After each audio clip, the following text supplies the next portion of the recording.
Bonjour à tous pour cette nouvelle vidéo dans un temple bouddhiste.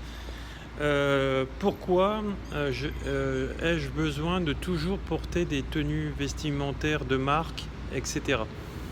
Alors vous savez que en fait les tenues vestimentaires de marque sont une image de marque par rapport à la personne qu'on aimerait être et par rapport à la personne que l'on veut montrer aux autres que l'on est. Alors certaines personnes donc les moins éveillées, les moins évoluées spirituellement, ont besoin toujours de porter des marques pour pouvoir valoir auprès des autres en disant j'ai réussi, etc. Parce qu'ils croient que en fait la réussite vient de l'extérieur.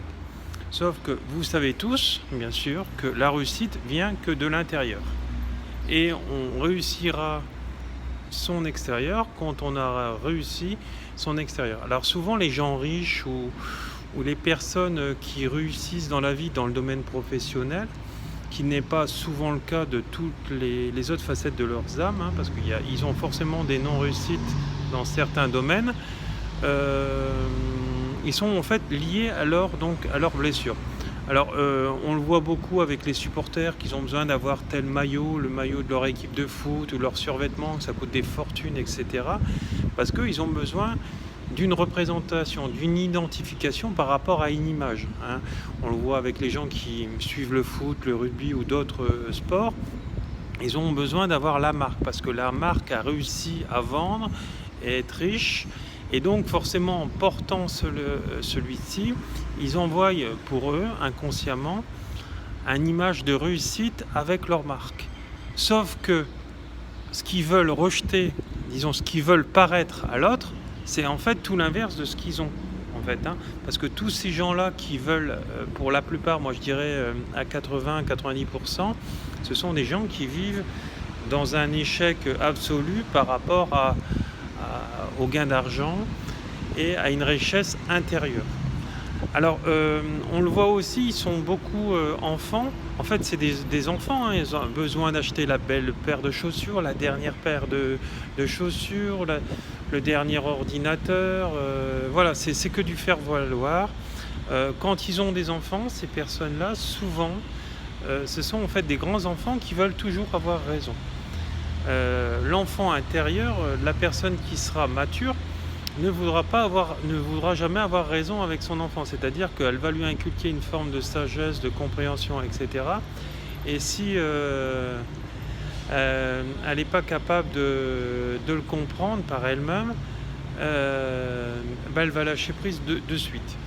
Voilà, donc c'est hyper important qu'on le comprenne. Donc voilà pourquoi en fait il y a autant de personnes, même vous regardez dans les banlieues, etc., ils s'affichent toujours avec le survêtement d'un tel, qui est lié par exemple à du tennis ou à autre chose, parce qu'il y a une faire valoir de réussite. Sauf que en fait, c'est la société qui nous laisse croire qu'en fait la réussite vient de l'extérieur, donc par rapport à sa vie, par rapport à son boulot, et non par rapport à ses blessures intérieures qu'elle aura arrivé à régler, à guérir, à soigner et à se transcender. Donc voilà, pour ceci en fait on diagnostique déjà une blessure qui est liée à l'enfant intérieur. Alors ça se soigne, mais après il faut juste vouloir le comprendre pour le réaliser, etc. Et ainsi le guérir, bien sûr. Voilà. Alors, cette vidéo est maintenant terminée. Vous regarderez donc autour de moi, il y a de super beaux mandalas et de peintures murales. Je vais vous faire un petit tour d'horizon. Alors, si vous avez besoin de me contacter, vous aurez en fait tous les renseignements pour pouvoir me joindre sur ces vidéos.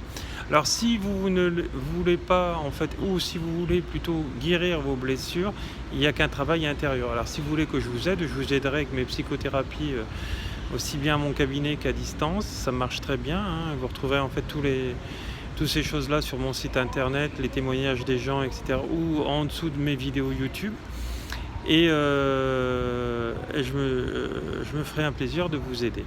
Voilà, je vous remercie, je vous fais un petit tour d'horizon et je vous envoie beaucoup d'amour. Tout à l'heure, en attendant ma vidéo sur Facebook, je vais vous faire un petit tour d'horizon, comme tous les dimanches.